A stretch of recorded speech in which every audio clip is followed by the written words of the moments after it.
Following the Tokyo 2020 Olympics' big success, we will open a representative office in Vilnius, Lithuania, under the name the Taiwanese Representative Office in Lithuania. This is the first de facto embassy to bear the name of Taiwan. China withdrew its ambassador from Lithuania to protest, but the U.S. State Department said it stands in solidarity with Lithuania immediately. Lithuania President Gitanas Nausėda said we have the right to choose which country we want to work with the same day. Peter Ben Ambarek, the team leader of the World Health Organization probe into the origins of COVID-19, has told a Danish TV station it is likely that patient zero was a staffer at a laboratory in Wuhan. He said investigators should seek more information about the lab, a research facility run by the Wuhan Center for Disease Control and Prevention.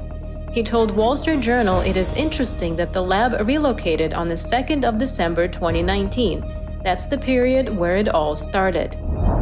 U.S. Federal Reserve officials are nearing an agreement to begin tapering its asset purchase program in about 3 months and end the program by the middle of next year. The premise is to have enough job growth to meet the criteria for reducing asset purchases.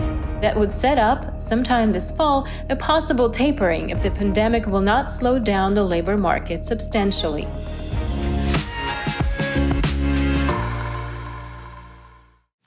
Hello, I'm Wade Lee. Thank you for joining us on this week's Fun Day News. Here are your top stories. The One China principle has been a strategy used by Communist China in a sort of bullying manner to block Taiwan's diplomatic outreach. Yet, the unintentional consequence resulted in countries around the world having by default to call us Taiwan in an acknowledgement of our independence while establishing relational ties with us.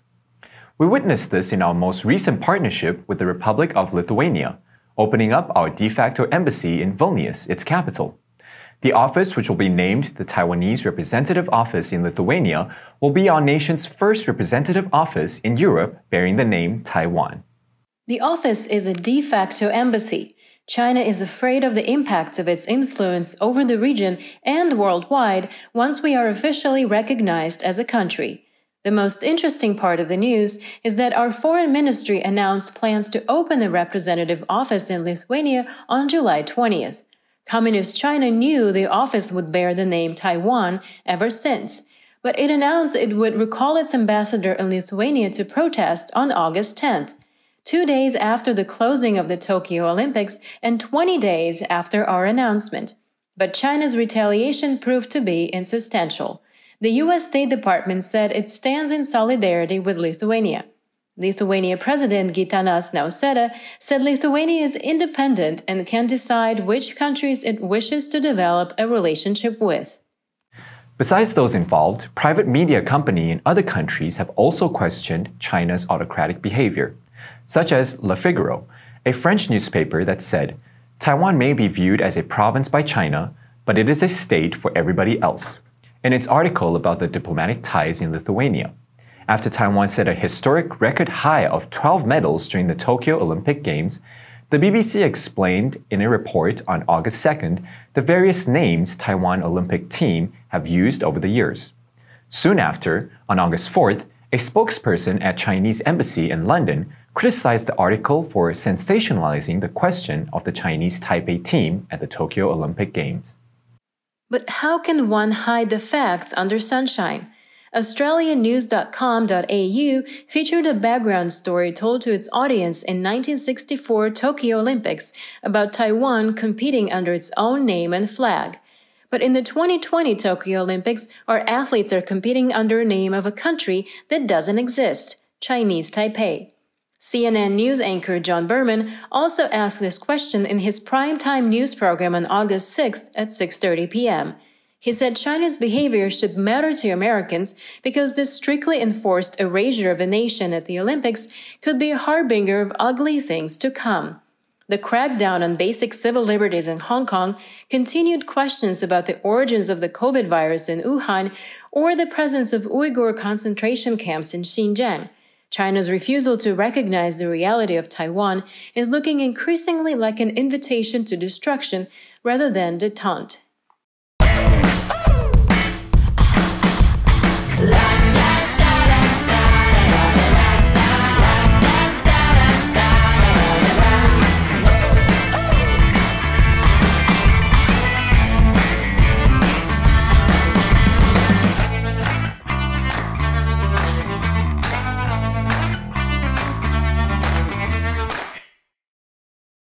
New development on the COVID origin front. On August 12, the WHO was the sole investigator to conduct investigations earlier this spring into the origins of COVID-19 in Wuhan. They admitted that it is likely patient 0 was a Wuhan lab researcher. The team leader, Peter Ben Imberak, said the Wuhan Center for Disease Prevention and Control lab they visited had just moved into the facility December 2, 2019. In addition, this lab is located within walking distance to Huanan Seafood Market, which appears to be the same location and time frame where many of the earliest official cases were reported.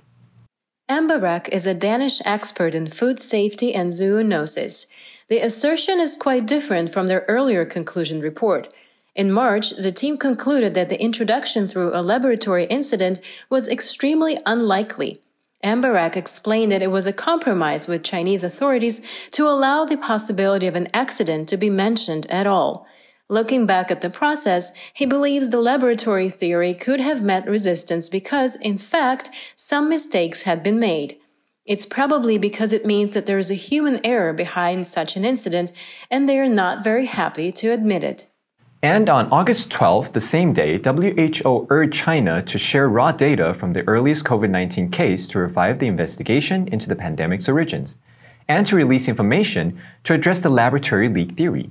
They stressed it was vitally important to uncover the origins of the worst pandemic in a century.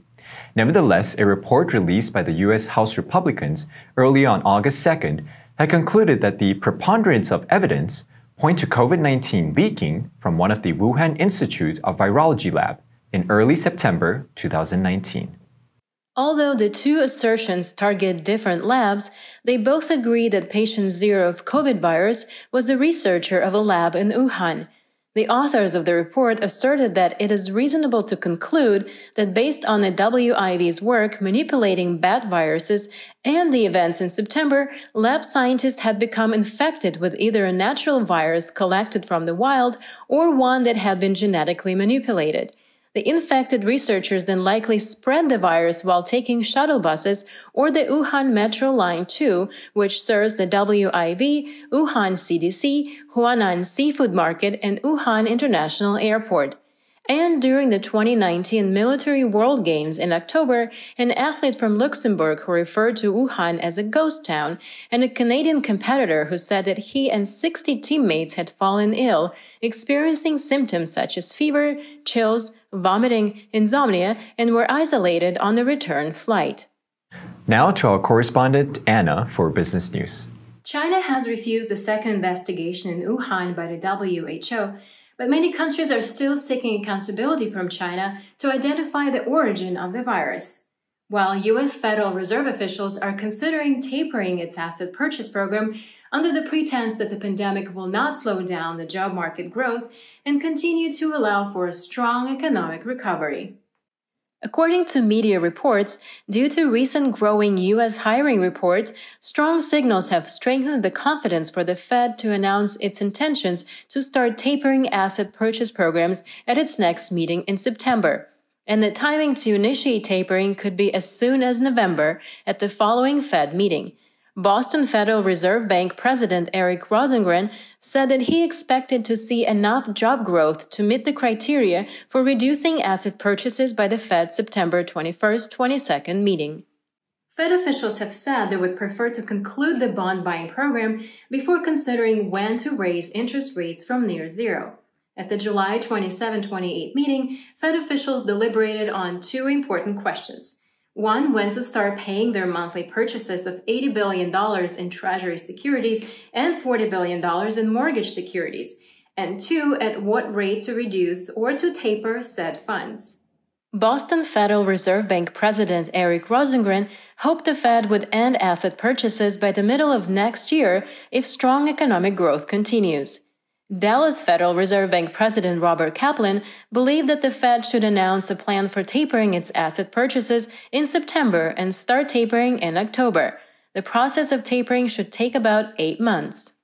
And that's all the time we have for today. Thank you for joining us on Fun Day News. Let's make every day a fun day. I'm Wade Lee, your host, and I'll see you next time.